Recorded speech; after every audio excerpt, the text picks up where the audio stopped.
স্বাগতম জানাই আনাস একাডেমিতে। সামনেই WBSSC গ্রুপ সি ও ডি পদের ইন্টারভিউ।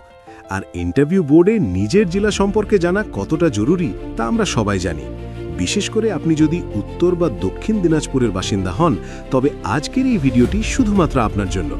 কারণ আজ আমরা আলোচনা করব এই দুই জেলার ইতিহাস, ভূগোল ও সংস্কৃতি নিয়ে। তাই ভিডিওটি না টেনে শেষ পর্যন্ত দেখুন এবং আপনার প্রস্তুতিকে এক ধাপ এগিয়ে নিন। প্রথমেই একটি জরুরি টিপস। ইন্টারভিউ বোর্ডে জেলা সম্পর্কে প্রশ্ন করলে উত্তরটা ঠিক এভাবে শুরু করতে পারেন। স্যার বা ম্যাডাম, আমার জেলা মূলত কৃষিভিত্তিক এবং এর এক সমৃদ্ধ ঐতিহাসিক ও সাংস্কৃতিক পটভূমি রয়েছে। ভৌগোলিকভাবে এটি উত্তরবঙ্গে অবস্থিত এবং এর সদর শহর জেলার প্রশাসনিক ও বাণিজ্যিক প্রাণকেন্দ্র।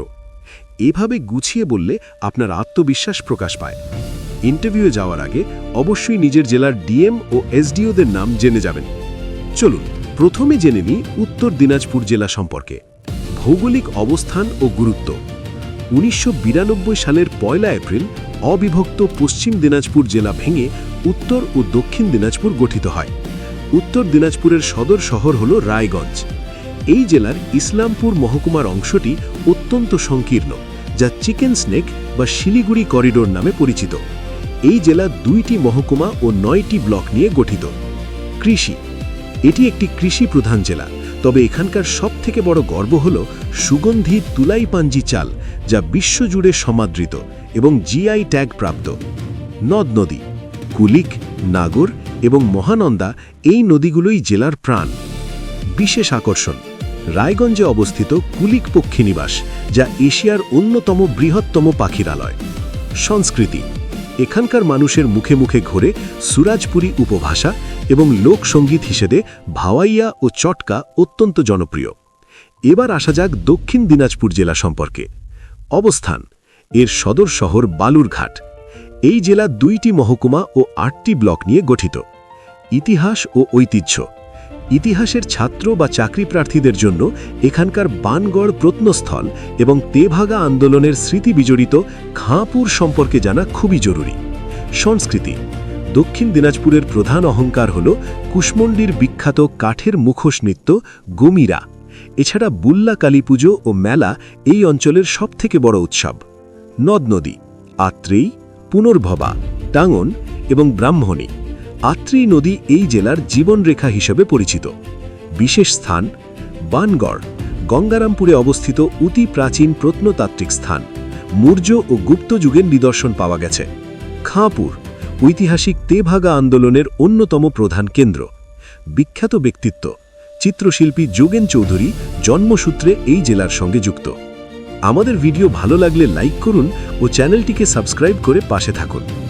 এবার নিজেকে যাচাই করার পালা। স্ক্রিনে আসা প্রশ্নগুলোর উত্তর দেওয়ার চেষ্টা করুন। 1. উত্তর দিনাজপুর জেলার কোন চাল জিআই স্বীকৃতি পেয়েছে? ক. বাসমতি, খ. তুলাইপাঞ্জি, গ. গোবিন্দভোগ, ঘ. কালো নুনিয়া। উত্তর খ. তুলাইপাঞ্জি। 2. এশিয়ার অন্যতম বৃহত্তম কুলিক পক্ষীনিবাস কোন শহরে অবস্থিত? ক. ইসলামপুর, খ. ইটাহর, গ. রায়গঞ্জ, ঘ.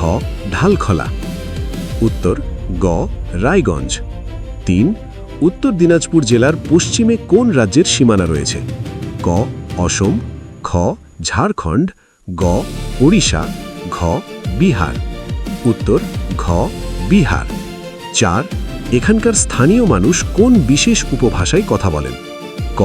রাঢ়ী, খ. সুরাজপুরি, গ. কামতাপুরি, ঘ. বরেন্দ্রী। উত্তর খ. সুরাজপুরি। 5. উত্তর দিনাজপুর জেলার একটি গুরুত্বপূর্ণ নদী হল ক. জলঢাকা, খ. আত্রেই, গ. কুলিক, ঘ. দামোদর। উত্তর গ. কুলিক। 6. দক্ষিণ দিনাজপুরের বিখ্যাত লোকনৃত্য কোনটি? ক. গুমিরা, খ. ছৌ, গ. গুম্ভীরা, ঘ. বাউল। উত্তর ক. গুমিরা। 7. বালুরঘাট শহরটি কোন নদীর তীরে গড়ে উঠেছে? ক. টাঙ্গন, খ. পুনর্ভবা, গ. মহানন্দা, ঘ. আত্রেই। উত্তর ঘ. আত্রেই। 8. প্রাচীন মৌর্য ও পাল যুগের প্রত্নতাত্ত্বিক নিদর্শন পাওয়া গেছে কোন স্থানে? ক. খাঁপুর, খ. খ হিলি, গ বানগড়, ঘ তপন। উত্তর গ বানগড়। 9 ঐতিহাসিক তেভাগা আন্দোলনের অন্যতম প্রধান কেন্দ্র খাঁপুর কোন জেলায় অবস্থিত? ক মালদহ, খ উত্তর দিনাজপুর, গ দক্ষিণ দিনাজপুর, ঘ দার্জিলিং।